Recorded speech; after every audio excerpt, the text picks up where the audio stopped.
Hello दोस्तों, आप सबका हमारे चैनल में स्वागत है। मुझे सपोर्ट करने के लिए वीडियो को लाइक और शेयर करें और ऐसे ही वीडियो को देखते रहने के लिए चैनल को सब्सक्राइब करें और बेल आइकन जरूर दबाएं ताकि किसी तरह का अपडेट हो तो मिस न होने पाए।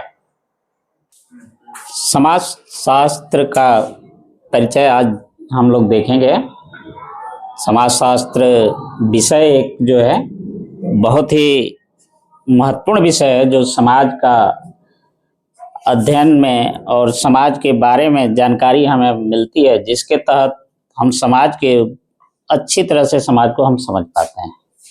सबसे पहले हम देखेंगे कि ये नवीन विषय है और सभी विषयों के बाद इसकी उत्पत्ति हुई है। 1838 ईस्वी में अगस्त काम्ट जो इस विषय के फादर हैं, फादर ऑफ सोशियोलॉजी हैं, जिन्होंने इस विषय की नींव रखी। मजे की बात थी कि अगस्त काम्ट एक फिजिक्स के प्रोफेसर थे, फिजिक्स के विद्वान थे और उन्होंने विज्ञान विषय के प्रोफेसर होते हुए भी एक मानविकीय विषय का उन्होंने इजाद किया, एक नई विषय का नींव रखा जो मानविकीय विषय है।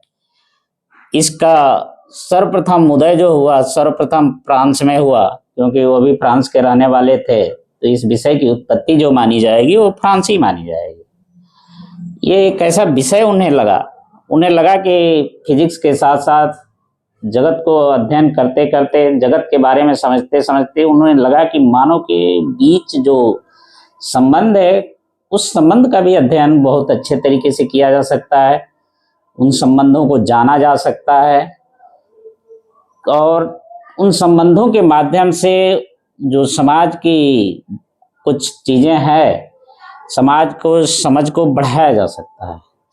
इसलिए उन्होंने इस विषय का उत्पत्ति किया, इजाद किया और इसलिए उन्हें हम समाज शास्त्र का पिता कहते हैं। और देखा जाए तो उन्होंने समाज शास्त्र को परिभाषित भी किया है। सबसे पहले उन्होंने इस विषय का नाम सामाजिक भौतिकी रखा, लेकिन विद्वानों के सम्मेलन में बहुत सारे विद्वान जहां उपस्थित थे, आए थे उस सम्मेलन में, उन्होंने इस विषय का सुझाव रखा कि इस विषय को सामाजिक भौतिकी के अपेक्षा समाज शास्त्र नाम देना उचित है। तो इसलिए समाज शास्त्र इस विषय का नाम पड़ा और उन्होंने इसे परिभाषित किया है कि सामाजिक व्यवस्था प्रगति का विज्ञान कहा है उन्होंने। अर्थात जो समाज के सिस्टम है, सामाजिक व्यवस्था है जिसके तहत हम जी रहे हैं, जो कल्चर हम अडॉप्ट कर रहे हैं, संस्कृति अडॉप्ट कर रहे हैं, उसका इन्होंने प्रगति का विज्ञान कहा है। यानी इसके बदलाव को, चेंजेस का अध्ययन करने के लिए, उसमें प्रगति बढ़ाने के लिए, प्रोग्रेस बढ़ाने के लिए, उसके अध्ययन को करने के लिए इन्होंने समाज शास्त्र का नाम दिया। समाज शास्त्र बेसिकली देखा जाए तो दो शब्दों से मिलकर बना है, समाज प्लस शास्त्र।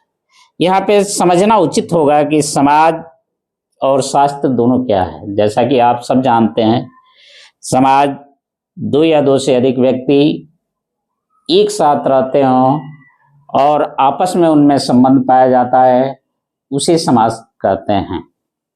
समाज बहुत बड़ा व्याप्त है, ये समाज शास्त्र के विषय के अनुसार परिभाषित हमने किया। वैसे बोलचाल में हम देखें तो दो से ज़्यादा व्यक्ति एक जगह रहते हैं तो कहते हैं कि ये समाज है। अर्थात उनका कहीं ना कहीं ये निकल कर आता है कि समाज एक ऐसी चीज़ है जहाँ सहयोग, असहयोग, संघर्ष, प्रतिस्पर्धा, ये सारी चीज़ें खुलकर निकलती है। तो कहने का तात्पर्य है कि जहाँ संबंध होगा वहीं समाज होगा।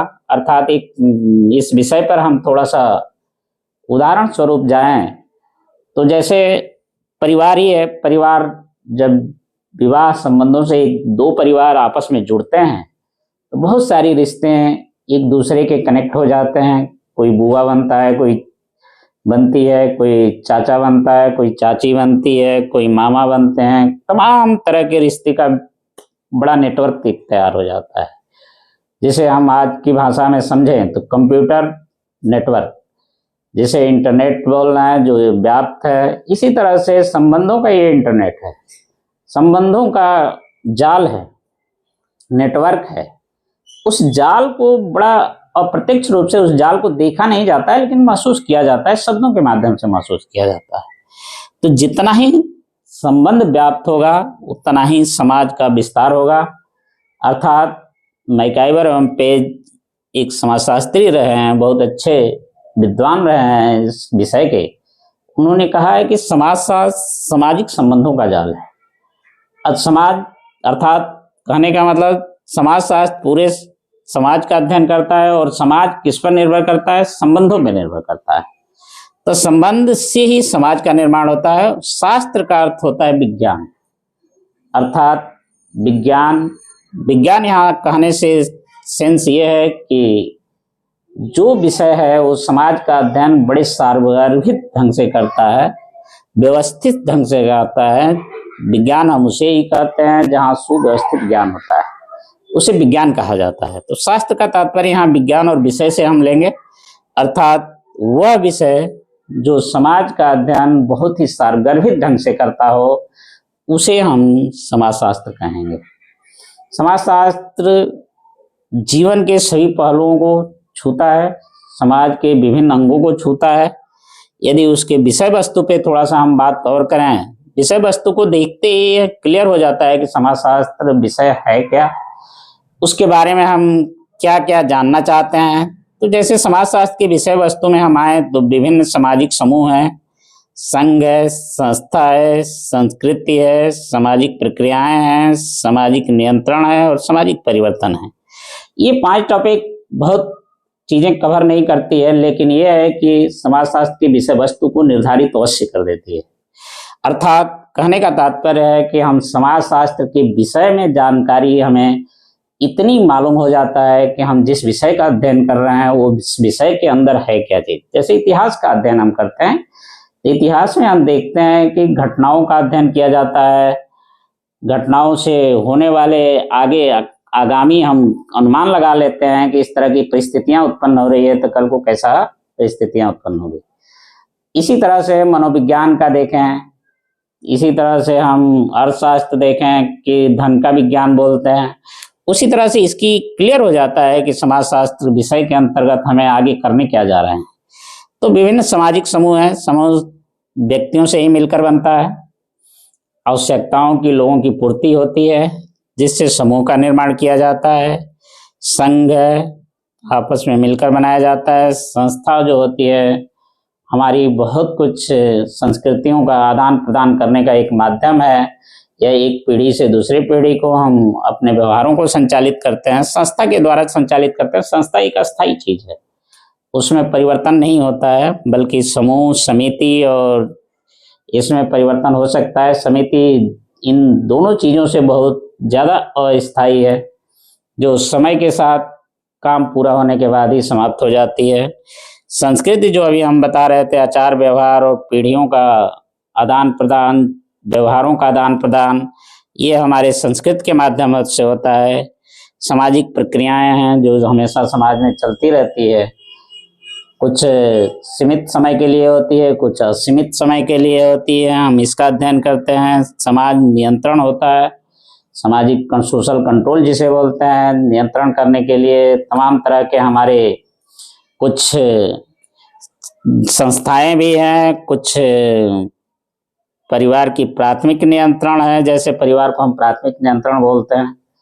परिवार के द्वारा हमारे व्यवहारों को नियंत्रित किया जाता है, आचार व्यवहार को नियंत्रित किया जाता है। इसी तरह से कानून भी है जो लीगल के तौर पे जैसे हम जानते हैं राज्य के द्वारा नियंत्रण किया जाता है। तो कुछ ऐसे औपचारिक और अनौपचारिक नियंत्रण है। सामाजिक परिवर्तन एक महत्वपूर्ण पॉइंट है, समाज में हमेशा बदलाव होता है, उसका अध्ययन किया जाता है। समाज कभी स्थिर नहीं रह सकता, जो समाज स्थिर हो जाएगा वो समाज समाप्त हो जाएगा, इसलिए बदलाव भी आवश्यक है। तो अर्थात समाजशास्त्र की विषय वस्तु को समझते हुए, देखते हुए हमें ये लगता है कि इन टॉपिक के आधार पे समाजशास्त्र का परिचय मुझे पता चल पा रहा है, हम समझ पा रहे हैं कि समाजशास्त्र के अंदर हम क्या अध्ययन करना चाहते हैं, क्या जानना चाहते हैं और आगे इस भविष्य में इससे क्या जुड़ाव हो सकता है। ये सारी चीज़ें जानकारियाँ विषय वस्तु से मिलती है। तो अर्थात हम कह सकते हैं कि समाजशास्त्र एक विषय है जो समाज का पूरा पूरा अध्ययन करता है। कोई इस तरह का विषय नहीं है जो समाज को अध्ययन करे, हर पॉइंट को टच करे। तो इसलिए इस विषय का इजाद हुआ था और इसके फादर ऑफ सोशियोलॉजी जिन्हें अगस्त काम्ट जी है उनको कहते हैं। और ये विषय फ्रांस में उदय हुआ, लेकिन भारत में भी सबसे पहले मुंबई विश्वविद्यालय में आया। इसके बाद उत्तर प्रदेश में देखा जाए तो लखनऊ विश्वविद्यालय में आया। इस तरह से इस टॉपिक को आज हम कंप्लीट करते हैं। फिर इससे जुड़े हुए अगले टॉपिक हम कल देखें। धन्यवाद।